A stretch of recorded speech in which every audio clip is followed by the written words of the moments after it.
But that is not who you are. Who you are as a child of God. Who you are as a child of God. And with those words, that man got a job.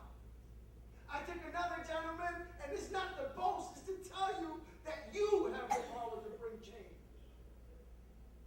All you need is love, to care. One person at a time. I took another drug dealer, told him them same words. He got into construction. Months later, he became a supervisor in the construction business. My God. But all you need is the desire to want to bring change. A dialogue, a conversation, friendship. Do you believe that I would take coffee to drug dealers because it was cold outside? Yes. I would literally take coffee to you want a cup of coffee? We'll drink a cup of coffee. Some of them would turn around, knock on the door of my house and say, I need to talk to you. Because I can assure you, they become sick and tired of being sick and tired. But it takes someone to show them how to rest. It takes one person, no degrees, no diplomas, but good old love, compassion. My heart races because there are some of them that are waiting. I mean, just waiting for someone to just walk up to them and tell them, you are somebody. I heard Scott Charles, and I got a little teary-eyed when he mentioned that he would ask the question to the groups of youth that he brings to the hospital. We exchange conversations as I see him pass with the group.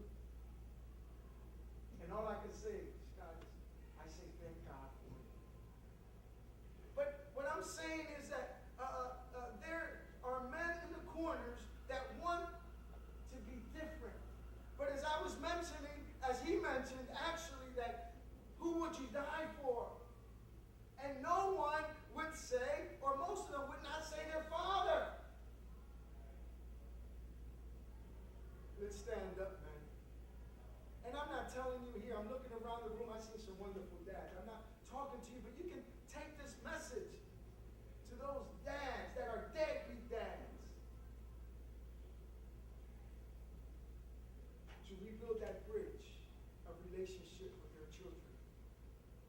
Because they need closure.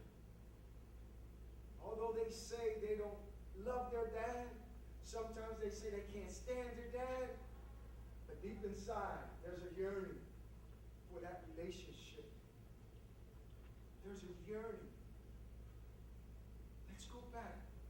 Let's make a difference. Choose one. You know, I always respect that man. He was a bounty hunter dog. The dog. How many remember? How many know the dog? He's scary looking, boy. He scared me straight, and he caught me if I was doing something wrong.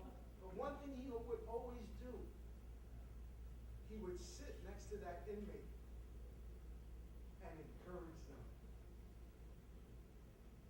And encourage them. Why do I say all this? Why? Bottom line, I came from the streets of North Philadelphia. I know what it is to sell in the corner. I know what it is to use. But I also know that although I was surrounded with people, I was lost within myself. I was lonely. I was alone. And I knew that there was better out there. So, I'm going to keep quiet because I can go on with this because it's just a passion. It's a passion because I understand what it is to be in the corner. See, they not as bad as they show they are. I'm sure Scott can tell you how many of them that are big, bad, and bold in street corners come in those rooms with a bullet wound to the toe, crying, Mommy! Oh, don't let me die. Am I right? They ain't as bad as they think they are. And I'll give you this last one scenario. There's a guy in North Philadelphia, I won't give his name up because there's a police officer here. And detectives. We'll talk later. Anyway, this gentleman was respected because, you know, the little kids in the neighborhood, who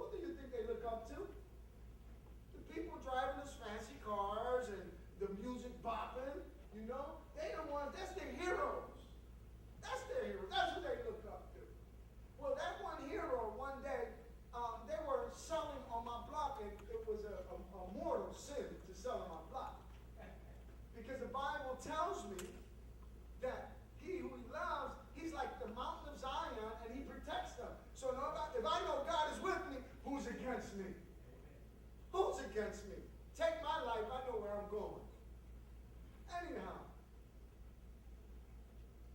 the guys in the corner were bringing it up too close. I would never deal with the young bucks because they got a little bit of mouth. And I didn't want the devil to take over my mind and have the old school going on. You know? All right. It's all right. I'm only human. I went to his house. I knocked on his door. And I spoke to him. And I spoke to him with respect. But with authority. And with love. Several weeks later passed. Guess who knocked on my door? The kingpin. See? One thing I told him was, you're bad, but I know somebody bad. His name is Jesus Christ.